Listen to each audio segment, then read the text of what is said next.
மிருத்திகா ஒரு ஒரு expression queen அப்படின்னு எங்களுக்கு தெரியும். அந்த எக்ஸ்பிரஷனுக்குள்ள என்னெல்லாம் எக்ஸ்பிரஷன்ஸ் இருக்கு?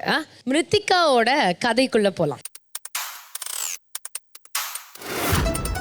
ஹாய், என் பேர் மிருத்திகா பாலசுப்ரமணியன். நான் 7th ஸ்டாண்டர்ட் படிக்கிறேன். என்னோட அம்மா வந்து ஐடியில் ஒர்க் பண்ணுறாங்க. என்னோட அப்பா வந்து ஒரு அஸ்ட்ராலஜராக இருக்காங்க, நாடி ஜோஷியர். எனக்கு வந்து இது கற்றுக் கொடுத்துருக்காரு லைட்டாக கொஞ்சம்.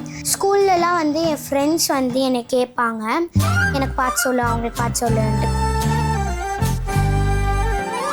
நீ கண்டிப்பா வந்து பரதநாட்டியத்துல பெரிய ஸ்டார் ஆவேன். நான் கண்டிப்பா ஸ்டார். நானா எம்பிபிஎஸ்ஸா ஃபெயிலா? நீங்களா நம்பலல. எங்க அப்பாக்கே டவுட்னா என்னைய தான் கேட்பாரு. அவளுக்கு வந்து நடிக்கணும்னா ரொம்ப பிடிக்கும். ஹார்ட்ல பாதி வந்து ஆக்டிங்,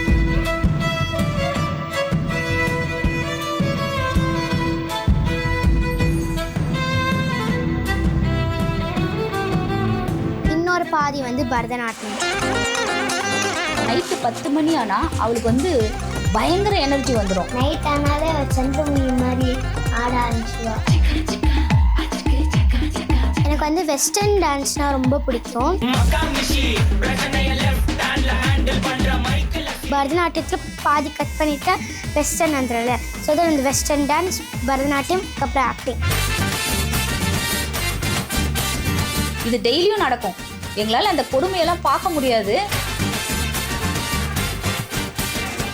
நான் வந்து சூப்பர் சிங்கர் வந்து சின்ன வயசுலேருந்து எங்கள் தாத்தா கூட பார்ப்பேன்.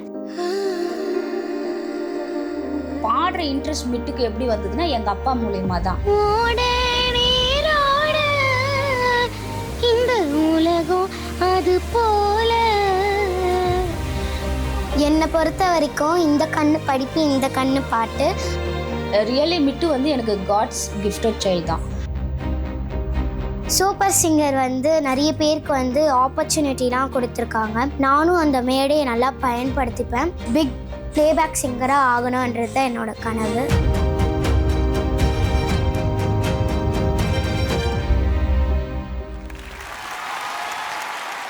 சூப்பர் சிங்கர் ஜூனியர் 10க்கு ஒரு அணியன் கிடைச்சிருக்காங்க. அது என்னது, பரதநாட்டியம் பாதி பாதி கட் பண்ணா வெஸ்டர்னா? கண்ணு வந்து ஒண்ணுமா? ஆர்ட்ல வந்து இந்த பாதி வந்து ஆக்டிங், இந்த பாதி வந்து பரதநாட்டியம், அல்ல இன்னும் கொஞ்சம் கட் பண்ணா வெஸ்டர்ன். ஓ, திருக்குறள் எங்க சிங்கிங்ல இருக்காமா? அப்ப பாட்டு பாட்டு வந்து கண்ணு, அதுக்கப்புறமா இன்னொரு கண்ணு வந்து படிப்பு. ஓ, வாயி வாயி அது என்ன? ஜோஷியம். ஆஹா, மிருத்திகாவோட மம்மி வந்திருக்காங்க, அங்க இருக்காங்க. ஆமா, காமாட்சி மேடம் வணக்கம். வணக்கம் சார். என்ன சாரை வந்து ஏதாவது கடத்தி எடுத்துட்டு வந்துட்டீங்களா? ஏவில பார்த்தா அமைதியாகிறாரு. இல்லை சார், அவர் எப்பவுமே போயிட்டு தான் சார். உங்ககிட்ட இருக்கும்போது அப்படி இருப்பார் பழகுது. அவளை ஹேண்டிலே பண்ண முடியாது அப்படின்னு சொன்னதை நாங்கள் அதில் பார்த்தோம், அந்த வீடியோவில். அவள் எப்போவுமே துருதுருன்னு தான் இருப்பான், ஆக்டிவாக இருப்பான். நாங்கள் டயர்டாயிடுவோம். எல்லாம் முடிச்சுட்டு நைட்டு காலில் சலங்கை கட்டிட்டு ஆட ஆரம்பிச்சிடுவா. ஓ, இந்த மாதிரி 10 o'clock நெக்ஸ்ட் 6 months உங்களுக்கு ஒரு ரிட்ரீட் செஷன் மாதிரி. நீங்கள் சில் பண்ணுங்க, நாங்கள் அந்த ஸ்ட்ரெஸ் எல்லாம் எடுத்துக்கிறோம். Sure ma'am. ஓகேவா? Enjoy, please go on a vacation.